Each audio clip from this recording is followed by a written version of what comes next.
So I got gifted this beauty. Shout out to my aunt and uncle. Now it's an awesome car and it runs well. However, does not have oil pressure. That being said, it won't run well long. It rattled, it ticked, it even knocked a bit when I got it. But I solved that problem, and I'm going to show you how to solve no oil pressure without actually fixing it too. Get ready. All right, most of the stuff I'm going to be using. Here's my oil cooler with the fan already attached. Here's the T.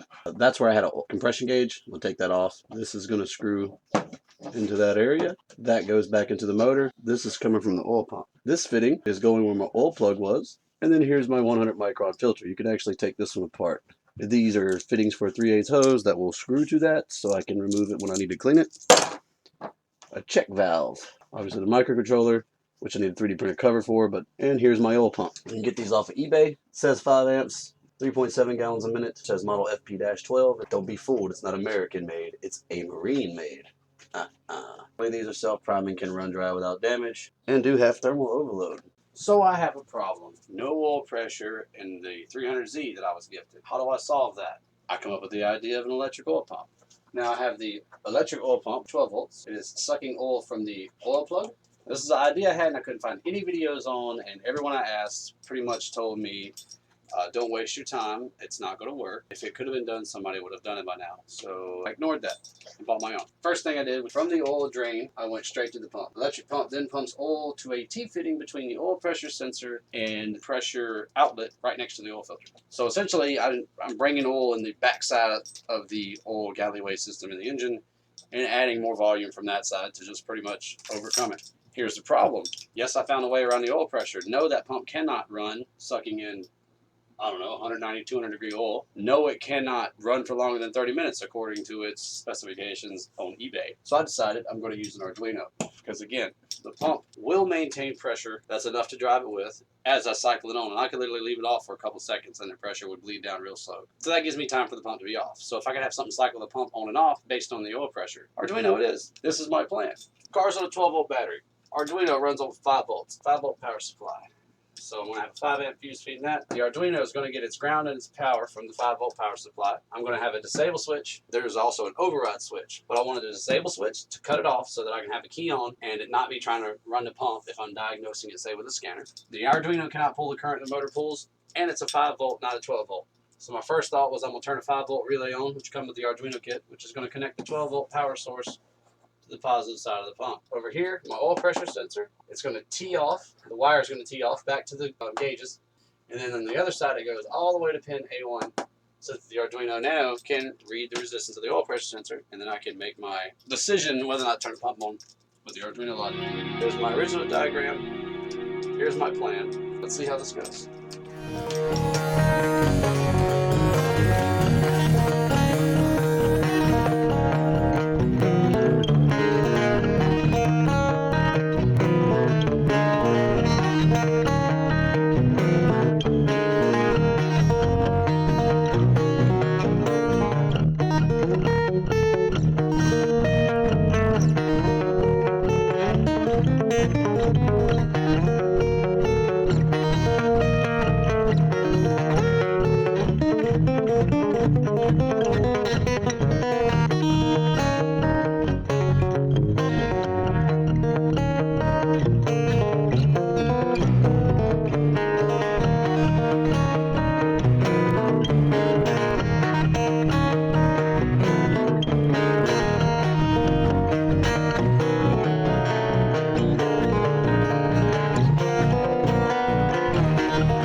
Alright, so disable switch, use the while statement. As long as the switch is set to high, which will be on, all process following stop. It don't read any more lines of code until that condition changes. Problem is I wired the relay straight to the Arduino Nano, not knowing that it don't have the capability to pull enough current to do such a thing.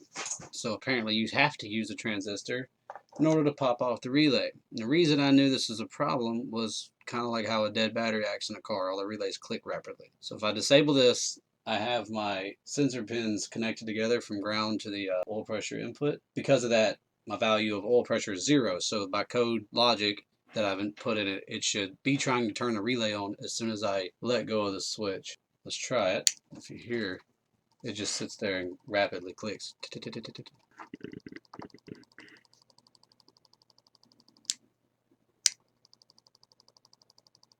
Here we have my code. I had to start off right here with pin number 3, which is digital pin 3 oil pump, because that's what's going to be turning on the oil pump relay, or transistor triggered by low command. PNP transistor,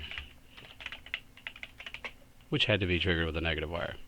Anyways, so that means that every time I want this to actually come on, I have to set it low instead of high, as you can see here. Digital right low. That's when my key's turned on initially. All of this only happens one time. Disables pin 2. That's going to be the input for my toggle switch. Disable pin D2. That's going to be the switch that disables the oil pump. And then oil pressure A1. That's an analog input pin. It's going to be attached to the oil pressure sensor. Alright, so again, when a power first comes on, all this only happens one time. So what this is to prime the oil pump. I don't want the car to start without oil pressure, so we can prevent dry starts. We call the oil pump pin, remember that's pin 3, an output, and then go ahead and just turn the oil pump on. Remember, low engages the oil pump because I'm switching it with a negative.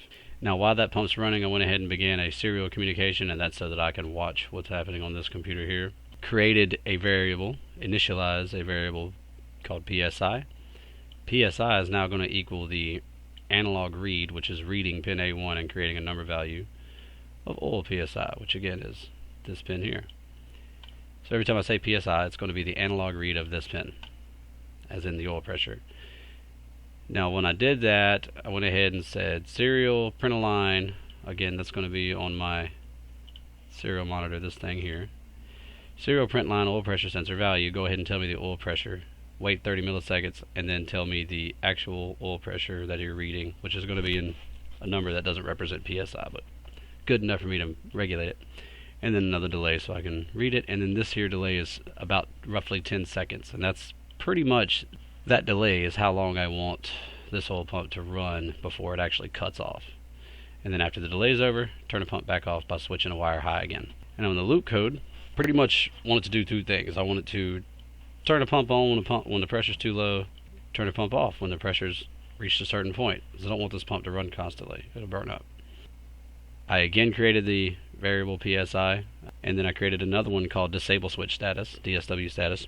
Now PSI, again, we'll go ahead and read and get the value of the PSI ready inside the system, and then the DSW status, which would be the disable switch status, is going to equal the digital read of disable, and right here disable is pin 2. So do a digital read of pin 2 and see whether it's high or low.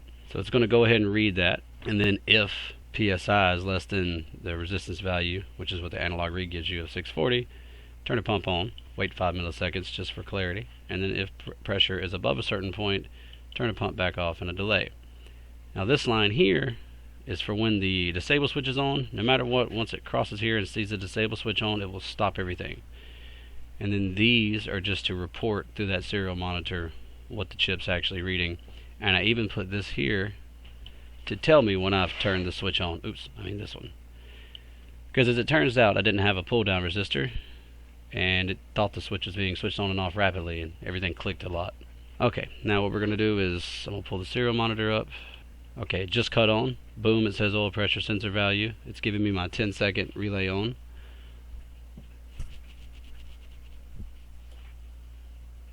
Go ahead and reset it. Just heard the relay come on. You give it a minute and it will click again. Clicked back off. Okay, now it should regulate. But it would be regulating. However, I have disable on, you can see here. it's telling me my disable switch is on. So if I kill that, and here reading 0,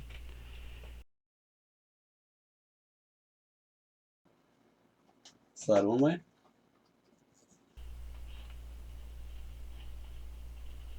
Okay, looks like our range is from 40 to 209. These are the things that I'm going to calibrate once it's in the car. So if it's less than, say, 100, we're going to kick a pump on, and if it's more than 125, we'll kick a pump off. Let's go ahead and upload that. You can watch this. Alright, so we're going to connect these two. That's going to go.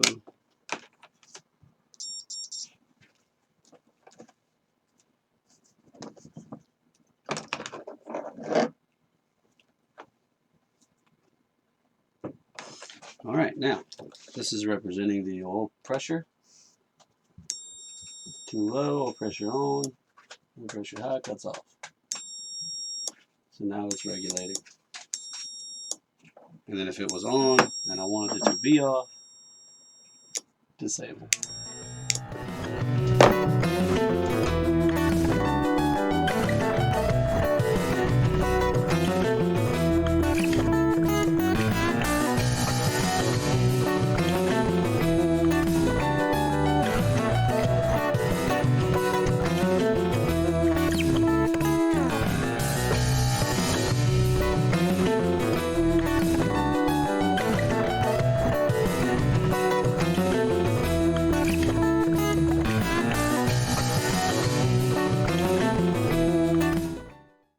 Here we have where I'm getting my oil from. I hate this. I'm probably going to put a 90 fitting in there. Hose runs up and through right here, and oil goes into the oil filter first, into the cooler, out of the cooler, into the oil pump, out of the oil pump, through a check valve. I use the cooler on the radiator for the transmission, because this is a manual. Out of that one, under pressure, comes back through here, goes into my T-fitting there. There's my sensor. So I'm going to wire that sensor to the Arduino. This wire here is the sensor wire to the car, pressure gauge. Y off of that wire into the sensor, and then a pigtail comes out to my controller. All right, so the chip hooked up to the sensor. Down there, one side grounded, one side to the oil pressure sensor. On the sensor circuit itself, I do have a 1K ohm resistor, and that acts as the voltage divider. If I don't have a wide enough range of numbers, back and forth, I play with different values of that resistor. Serial monitor's on, reset the chip, and it's gonna come in and say, it's prime time, your PSI is 0. Currently, the relay is on prime, and then as soon as it's done priming, it'll start throwing oil pressure value. We go down here, jump box wired to the oil pump. Watch the PSI build. It only goes up to like 11 or so. So I got 0 to 11 to work with. I'd rather have more, to be honest. I'm kind of looking for at least a range of 100, so I'm about to play with resistors to get that right. Well, I goofed somehow. It was working good, and then it started smoking. For some reason, which I'm willing to bet is because I had too small of a resistor, I hope. When this is plugged in, she starts to smoke.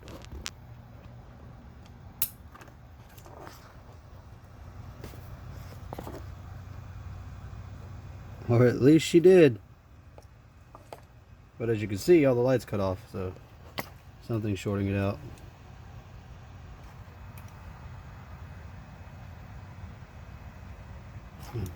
Seems I have smoked it all it's going to smoke, but yeah, this is ruined now. Modules installed. There's no rattling, no clanking. Engine is fully warm. Here's my cigarette lighter power supply that I turned into a 12 to 5 volt converter. You can hear the pump kicking in. Yeah. Maintaining between 30 and roughly 45 PSI right now. So everything worked out exactly how I wanted it. Well, kinda. As you can see here, I have a new wiring diagram. I did have to make some changes. For instance, this being a 2-wire, as in one terminal and the outer part's grounded, I had to make a voltage divider in order for the Arduino to sense it. So I had to run a 250 ohm resistor back to the 5 volt power supply. The relay, although the Arduino can trigger the relay, it is limited by the amount of current it can pull, so it would make it harder for the Arduino to do other jobs. So for that reason, I placed a transistor in between the relay and the Arduino so that the Arduino can trigger the transistor with little to no current, and the transistor can feed the current to fire off the relay. Other than that, everything else pretty much went according to plan, and happy to have it working. I've drove it around now for about a week and a half, and today I did about an hour drive and had no problems. Thanks for watching. Like and subscribe, I guess is something I should say. Give me attention.